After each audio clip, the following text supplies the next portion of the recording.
Bueno, seguimos con la primer fase. Esto es de lo que continúa a posterior del Power anterior, que tiene que ver con el PAE. Ahora vamos a ver algo que ustedes van a encontrar en la bibliografía como patrones de Gordon. ¿Sí? Patrones de Gordon es otra de las herramientas que nosotros utilizamos en la valoración y en los diagnósticos del PAE. Dice tipología de los 11 patrones funcionales. Empezamos con el primero, que dice promoción de la salud.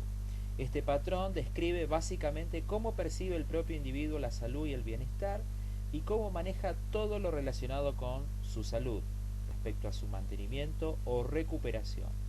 Se incluyen en él las prácticas preventivas de todo tipo, hábitos de higiene, vacunaciones, autoexploraciones, chequeos y controles, la adherencia a tratamientos médicos o enfermeros indicados y la prevención o control de prácticas socialmente perjudiciales. Habla también del ambiente laboral, la vivienda, la escolaridad y el nivel socioeconómico. ¿Sí? En este patrón vemos justamente, redundante, todo lo que tiene que ver con promoción de la salud. Bueno, como para traer un poquito más de luz sobre esta situación, dice en este patrón estudiaremos, entre otros, los siguientes aspectos: el motivo de ingreso hospitalario o consulta, información que posee de su enfermedad y percepción de la misma, enfermedades preexistentes y antecedentes quirúrgicos y familiares, prácticas promotoras o perjudiciales para la salud, hábitos perjudiciales, consumo de alcohol, tabaco, drogas, consumos de fármacos, ya sea medicación habitual, por supuesto, falta de conocimiento o de recursos para la realización de tratamiento, disposición manifiesta de mejorar actividades comunitarias, programas para la prevención, promoción y recuperación de la salud. ¿Sí? Bueno, acá tiro un poquito más amplio, digamos, estas situaciones, este patrón, digamos, aquí abarca un poquito más en estos puntos que detallamos. ¿Sí?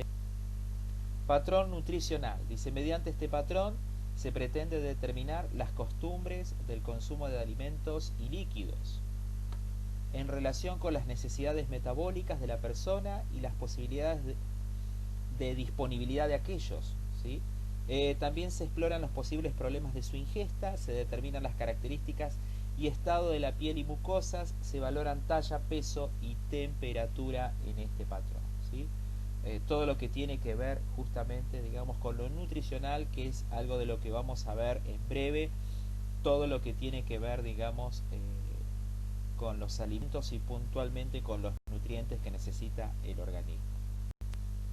Dice, en este patrón estudiaremos, entre otros, los siguientes aspectos: procesos de ingestión, digestión, absorción, metabolismo e hidratación, valoración del modelo de ingesta de sólidos y líquidos, si come carne solo o necesita ayuda, si tiene indicada alguna dieta especial, su apetito y preferencias, modelo habitual de su alimentación en su domicilio, patrones de alimentación familiares, sociales y culturales, disponibilidad de alimentos, si tiene problemas de masticación, deglución o digestión de alimentos, medición de datos antropométricos, ustedes ya saben, yo ya les había dado en el glosario, si no, búsquenla, pero estoy casi seguro que se las di. Igualmente, toda palabra que ustedes no recuerden, siempre tienen que repetirla, buscarla, ¿sí? Porque acuérdense que a medida que avanzamos con el material y demás, se empieza a fluidificar la terminología. Valoración de la piel y mucosas, necesidad de ayuda para la alimentación, grado de limitación o independencia. ¿Sí? Si, ya sea, digamos, si le falta a la persona algunas piezas dentarias, si está siendo alimentada por sonda nasogástrica, si está siendo alimentado por vía parenteral intravenosa, justamente si tiene una determinada dieta, si tiene la disponibilidad en relación a la dieta que necesita. No solamente las dietas son por sobrepeso, sino que puede ser una dieta para hipertensos, puede ser una dieta para insuficiencias renales crónicas agudas, etcétera. Ya vamos a ir viendo en este año, en la medida que podamos, todo lo que tiene que ver con nutrición, alimentación, dietas y etcétera. También habla de los grados de limitación que tiene este paciente. Por ejemplo, si quedó secuelado de una ACV, si quedó con una hemiplegia, con una hemiparesia, con una hiparesia, qué tipo, digamos, de limitación puede llegar a tener en todos los aspectos, desde lo biológico, desde lo fisiológico, desde lo económico, etcétera, ¿sí? O asimismo si tiene un cierto grado de independencia. Bueno, acá con este patrón de eliminación-intercambio dice, describe el patrón de las funciones de secreción y excreción de productos de desecho, intestinal, urinaria, integumentaria y respiratoria, como así también todos los aspectos relacionados con ellas. Rutinas personales, usos de dispositivos o materiales para su control o producción y características de secreciones y excreciones, ¿sí? Todo lo que tiene que ver con el patrón de eliminación. Dice, en este patrón estudiaremos entre otros los siguientes aspectos: valoración del patrón habitual de evacuación urinaria e intestinal, frecuencia y característica de las heces y orina y la presencia o no de signos y o síntomas de alteración, valoración del sistema integumentario, secreción y excreción a través de la piel, todo lo que tiene que ver con la sudoración, y la función respiratoria, el intercambio gaseoso y la eliminación de los productos finales del metabolismo. Fíjense que es bastante amplio, bastante descriptivo este patrón, digamos, que estamos estudiando de eliminación, ¿sí? Seguimos. Actividad reposo. Dice, en este patrón describe las capacidades para la movilidad autónoma, la actividad y para la realización de ejercicios, todo lo que tiene que ver con respuestas cardiovasculares, respiratorias y neurológicas. Busca conocer el nivel de autonomía del individuo para las actividades de la vida diaria, actividades de cuidado del propio cuerpo, autocuidado y de las funciones corporales que requieran algún grado de consumo de energía, como así también los patrones del sueño, descanso y relax a lo largo del día, los tiempos de ocio y recreo. Vieron que es bastante descriptivo, digamos, por eso hay que volverlo a leer, para no presuponer y para no colocar, digamos, una necesidad alterada o una necesidad potencial en el espacio equivocado. Ya vamos a hablar. Dice, en este patrón estudiaremos entre otros los siguientes aspectos: valoración del estado cardiovascular, frecuencia cardíaca, tensión arterial anormales en respuesta a la actividad, cambios en el electrocardiograma que reflejan isquemias o arritmias, valoración del estado respiratorio, antecedentes de enfermedades respiratorias, ambiente ecológico y laboral, tabaquismo, disnea o molestias al esfuerzo, tos nocturna, expectoración, indicación verbal de ahogo o fatiga, indicadores de perfusión tisular insuficiente, ya sea renal, cerebral, gastrointestinal, periférica, ¿sí? Una vez más, como vengo diciendo, describe, hay que volverlo a leer, ayudarse con la bibliografía obligatoria, tomar apuntes, digamos, para ir entendiendo esto de los patrones funcionales, que también se los describe como patrones de Gordon. Valoración de la movilidad y actividades de la vida diaria que realiza, estilo de vida, independiente o con ayuda, presenta debilidad o cansancio general, a depender.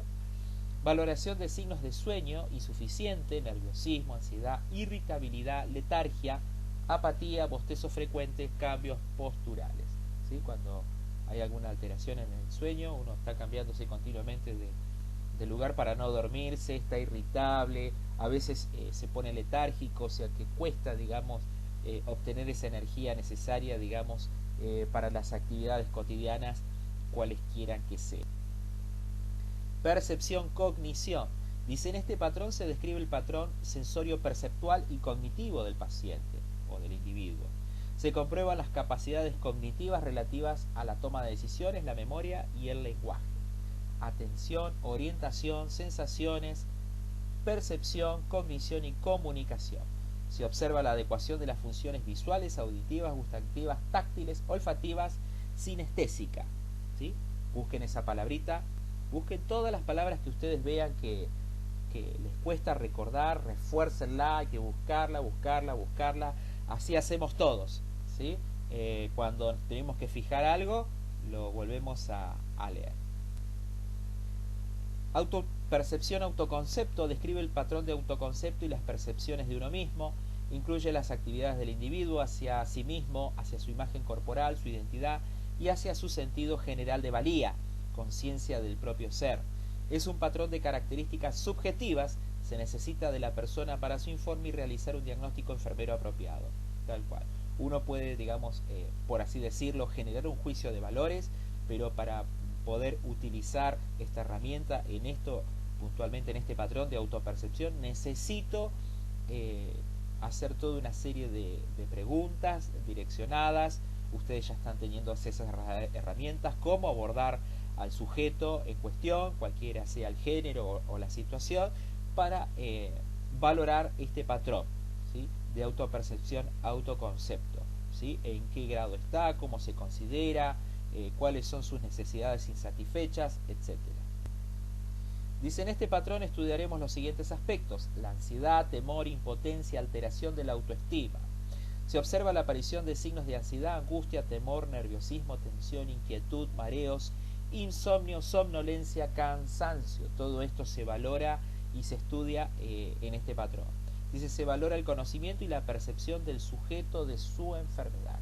En qué lugar la persona cree que está, si es objetiva, si está manejando parámetros que desconoce. O sea, uno, digamos, justamente por eso, vuelvo a decir, es muy importante todo lo que tiene que ver con el lenguaje nuestro, la expresión, para poder recabar datos.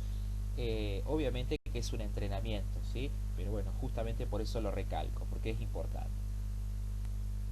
Rol relaciones, dice, acá se incluye el papel o rol social que juega el individuo en el seno familiar, laboral y social, así como las responsabilidades que tiene que asumir debido al mismo. ¿Cuál es el rol que ocupa? Ocupa un rol de mamá, un rol de papá, un rol de hijo, de tío, de abuelo, dentro de un núcleo familiar. Laboralmente también, sí, que ocupa un puesto jerárquico. ¿Cuál puesto jerárquico? Supervisor, es un enfermero de sala, es un enfermero de un área cerrada. Socialmente, cómo se relaciona. Bueno, justamente es una herramienta fantástica para trabajar estas cuestiones que siempre tienen un cierto toque de subjetividad. Seguimos leyendo. Dice, se dará importancia al valor a este patrón a la existencia de problemas en las relaciones familiares, laborales y o sociales. Fíjese qué interesante, porque el PAES no solamente es para el individuo, sino que también es para una familia, para una comunidad, ¿sí?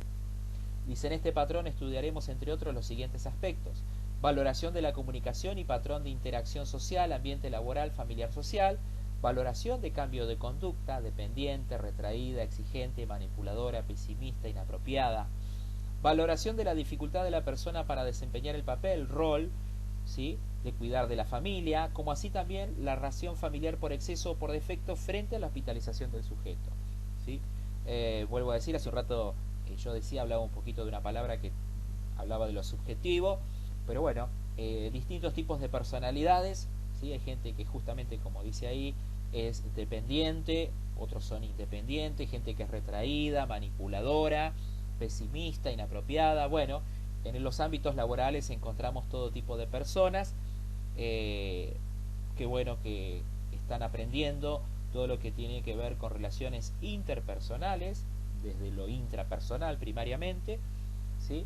Bueno, y acá justamente qué bueno que lo podemos aplicar a distintos sujetos o a un sujeto particular dentro de distintos ámbitos, y cómo reacciona en relación al rol que ocupa, como dice acá, frente a la hospitalización.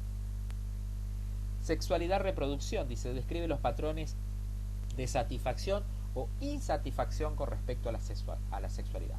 Tiene también que ver, digamos, con su identidad sexual. Cómo está esa identidad sexual es un factor muy importante en cualquier individuo. Como así también el patrón reproductivo y todo lo relacionado. Dice, en este patrón estudiaremos, entre otros, los siguientes aspectos: embarazos, números de hijos y abortos, ¿sí? También, sí, se ve hay que justamente abordarlo, tener la historia clínica, tener el diálogo adecuado, ver los entornos para favorecer. Acuérdense que yo siempre estoy persiguiendo objetivos, ¿sí?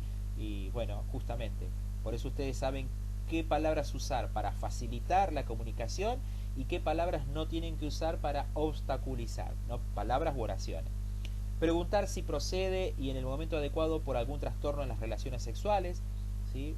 Esto puede ser desde una persona, digamos, soltera, que tiene, digamos, encuentros sexuales esporádicos, o inclusive dentro del matrimonio. Todo lo que tiene que ver con la sexualidad, ¿sí?, es un dato muy importante en las parejas y tiene que ver un poco, como decía al comienzo, con la identidad, cómo se percibe el sujeto a sí mismo y cómo está funcionando en relación, digamos, a su autopercibimiento, cómo interacciona socialmente, etcétera, etcétera. Mujer, dice, por ejemplo, uso de anticonceptivos, conocimiento de los métodos, los conoce, no los conoce, los utiliza, a qué edad tuvo su menarca. La menarca tiene que ver con la primera menstruación, que ocurre obviamente y exclusivamente en las mujeres. Última menstruación, en el caso, digamos, ya de personas que están entrando en la menopausia, y si realiza revisiones periódicas y autoexamen de mamas, ¿sí? Como justamente esta mujer, esta señora, señorita, cualquiera sea su edad, género femenino, puntualmente está ahora describiendo qué tanto maneja estos autoconceptos, si los tiene, bueno, bastante amplio el tema, ¿no? Y con los hombres dice controles, ¿sí? Los controles esporádicos, generalmente el hombre es un poco reacio a este tipo de controles por una cuestión cultural, tradicionalista, muchas veces mal enseñada, mal aprendida o bien aprendida pero mal enseñada, ¿sí? Problemas de próstata, importante, ¿sí? Generar, digamos, a través de una toma de sangre, pedir un antígeno prostático. Y bueno, si hubiera algún tipo de disfunción sexual que no tendría que ver con la edad, sino que puede ocurrir por distintas cuestiones, algún accidente, alguna situación neurovascular que no está irrigada, que no está funcionando y que justamente altera su identidad. Afrontamiento, tolerancia al estrés, describe el patrón general de adaptación y efectividad en términos de tolerancia al estrés. Incluye la reserva individual o la capacidad para resistirse a las amenazas para la propia integridad, formas de manejar el estrés, sistema de apoyos familiares u otro tipo y capacidad percibida para controlar o manejar situaciones. Esto es un dato que, si bien se utiliza para las personas, acuérdense que esta carrera que ustedes eligieron seguir tiene que ver mucho con este patrón, ¿sí? La tolerancia que tenemos al estrés. Ustedes ya lo están viendo, no solamente por esta situación extraordinaria o fuera de lo común, como son este tipo de enseñanzas virtuales, digitales, que indistintamente de que se levante la pandemia van a seguir, digamos, el distanciamiento social. O sea, hay muchas cosas que vinieron para quedarse, para mejorar, no todo es malo, ¿sí? Pero bueno, genera un estrés. ¿Cómo manejamos ese estrés? Es importante canalizarlo de la manera correcta. Esto en lo que tiene que ver con nosotros mismos. Y cuando tiene que ver con el paciente y demás, cómo está manejando un estrés de una hospitalización, cómo está manejando el estrés, digamos, de una enfermedad recientemente diagnosticada o no tratada y reagudizada en este momento, etcétera, etcétera. Dice, en este patrón estudiaremos afrontamiento de la enfermedad, un poco lo que recién decíamos, verbalización de la incapacidad de afrontamiento o de pedir ayuda. Hay gente que hace una negativa total o parcial, minimiza, etcétera. Alteración en la participación social, cansancio, cambio en los patrones de comunicación, tabaquismo excesivo, consumo de bebidas y o drogas, falta de apetito, temor por la pérdida de autonomía, ¿sí? Que va a quedar secuelado, que le va a faltar un miembro, que le va a faltar dedos, falanges, o sea, ¿sí? Es redundante, dedos son las falanges, ¿sí? Pero digamos, justamente distintas etapas, digamos, que tienen que ver con un afrontamiento ante una situación inesperada y, por supuesto, negación a la muerte, ¿sí? No acepta, digamos, que esta enfermedad va a terminar acabando con su vida. Tiene que ver con una cuestión cultural, entre otras cuestiones, ¿sí? Dice, alteración de las conductas de adaptación, grupos de apoyo, familiares y o amigos, ¿sí? Muy bien. Principios vitales, valores y creencias. Describe el patrón de valores, objetivos y creencias, incluidas las espirituales, un valor o un patrón, digamos, no menor. Incluye lo percibido como importante en la vida y la percepción de conflictos de valores, creencias y expectativas que están relacionados con la. Dice, en este patrón estudiaremos interferencias de la enfermedad o de la hospitalización en las prácticas socioculturales y espirituales, prácticas religiosas habituales, creencias y tradiciones familiares. Este patrón es muy importante, respetarlo en el otro, aunque yo no participe o no crea o sea escéptico o sea al revés la situación, ¿sí? Acuérdense que nosotros estamos para brindar ayuda y solucionar problemas del otro, ¿sí? Cuidado con internalizar o hacer propio o hacer situaciones de proyección o desplazamiento, esto lo van a ver cuando estudien un poquito más psicología, de lo que el otro o de lo que yo haría si fuera el otro. No, el otro es el otro o la otra, ¿sí? Y yo soy yo, ¿sí? Entonces, en algunas situaciones uno puede encontrar un paralelismo, pero uno tiene que tener cuidado en estas cuestiones. Muy bien, bueno, seguridad, protección, este patrón, dice patrón de valoración de Gordon, ¿sí? Patrón funcional. Dice, en este patrón se describe la ausencia de peligro, lesión física o trastornos del sistema inmunitario, ¿sí? La preservación de las pérdidas, como así también la preservación de la protección y seguridad. Vamos a ver qué dice. Dice, en este patrón estudiaremos riesgos de infecciones, lesión o daño corporal, violencia autolítica, o sea, autoinfligida, o hacia los demás, riesgo de suicidio, peligros ambientales, procesos defensivos y la confort. Dice, en este patrón describe la sensación de bienestar o comodidad física, mental y o social, del sujeto. También se determina la existencia o no del dolor, ¿sí? Patrón de confort.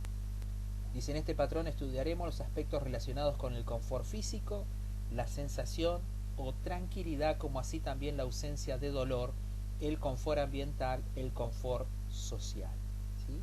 Es importante el confort, ¿sí? Que podamos dar desde un paciente que está hospitalizado, sábanas limpias, un baño que es terapéutico, es higiénico, uno comunica, evalúa, un montón de cuestiones, hasta un confort, digamos, socioambiental, familiar, ¿sí? Por eso, vuelvo a decir, tengan la mente bastante amplia en esto, porque no solamente va a lo intrahospitalario, sino que abarca a lo extrahospitalario también.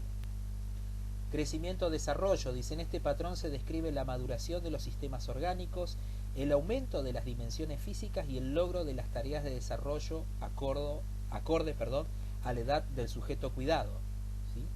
Todo lo que va pasando en las distintas etapas, las etapas evolutivas, desde el niño, la adolescencia, ¿sí? La etapa adulta y lo que se espera en relación a estas cuestiones, ¿no? A estas etapas, las etapas del trabajo, las etapas, digamos, biológicas puntualmente. Sí, acá está. Dice, aquellos aspectos relacionados con el crecimiento normal o anormal, el desarrollo físico y la madurez acorde a la edad.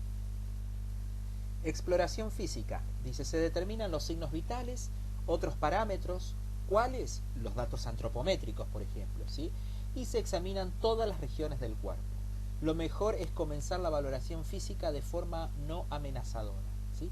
Siempre empezar por los signos vitales, uno se presenta, dialoga, va interactuando, cuál fue el motivo de consulta, cuál es el motivo de internación, indistintamente de que la persona esté siendo veraz con lo que me está diciendo o no, es un dato, digamos, que yo tomo y después corroboro.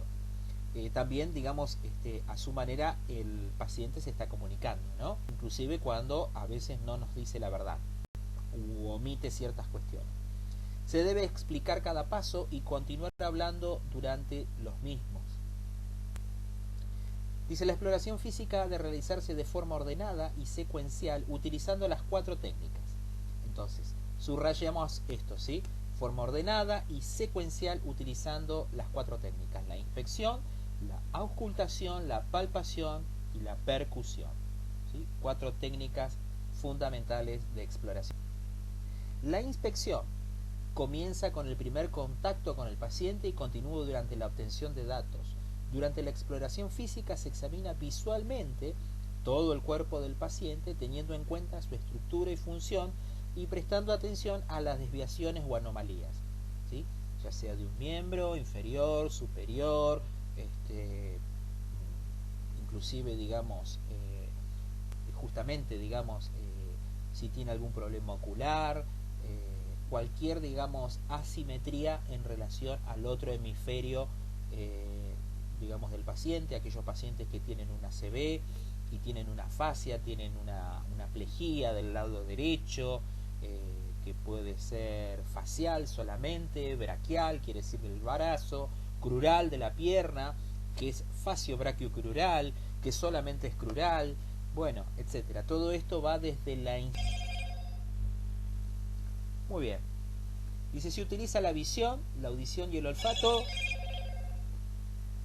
Perdón, sonando el celular acá. Se utiliza la visión, la audición y el olfato para detectar características normales o signos físicos significativos de partes y funciones del cuerpo. Para inspeccionar de manera fiable al sujeto, la enfermera debe someterse al cumplimiento de los siguientes principios. Primero, para la inspección, una buena iluminación y exposición son fundamentales. Inspeccionar cada área, refiriéndose a su tamaño, su aspecto, su color, su simetría y su posición, y comparar con el lado contralateral del cuerpo, buscar la presencia de anomalías, lo que hace un rato yo estaba diciendo. Utilizar una iluminación adicional, sobre todo cuando tenemos que observar o valorar cavidades, todo lo que tiene que ver con boca, vagina, recto, si hubiera una herida, que es cavernosa esa herida, bueno, en fin. Dice, el olfato es capaz en ocasiones de detectar anomalías que no se pueden ver, ¿sí? Algún olor característico, rancio, algún olor a podredumbre, olor a materia fecal, olor a mala higiene, etcétera. Distintos tipos de olores donde nos utilizamos este sentido del olfato. Pedir a un compañero que confirme la valoración en el caso de no estar seguro acerca del olor, ¿sí? Por ejemplo, pacientes diabéticos no tratados tienen un ligero aroma en su aliento, ¿sí? A manzanado, ¿sí? Tiene que ver con la eliminación de cuerpos cetónicos. Aquellos pacientes, por ejemplo, que se hemodializan o que están en insuficiencia renal, justamente tienen un olor como a miccionados, como a orina, como si estuvieran dados, ¿sí? Propiamente lo que produce ese olor, digamos, tiene que ver con la eliminación de ácido úrico, que al no poder excretarlos por vías normales está saliendo por los poros de la piel, literalmente, y ese es el olor que a veces cuando uno se acerca a este tipo de pacientes pareciera que estuviera orinado y en realidad no lo está, sino que justamente está muy cargado de ácido úrico y demás. Palpación. Dice, para esta técnica se utilizan las manos para tocar partes del cuerpo y poder hacer determinaciones sensibles mediante las sensaciones de signos físicos específicos. Por eso nuestras manos las tenemos que cuidar porque son herramientas importantes para nosotros, ¿sí? Y para el otro. ¿Sí? Nadie se va a dejar tocar con las manos sucias, nadie se va a dejar tocar con las manos heridas o lastimadas. Nuestras manos son una herramienta también fundamental, digamos, que el otro percibe, ¿sí?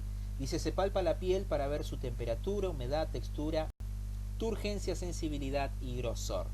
Se palpan órganos como el hígado para determinar su tamaño, forma, sensibilidad y ausencia de masas.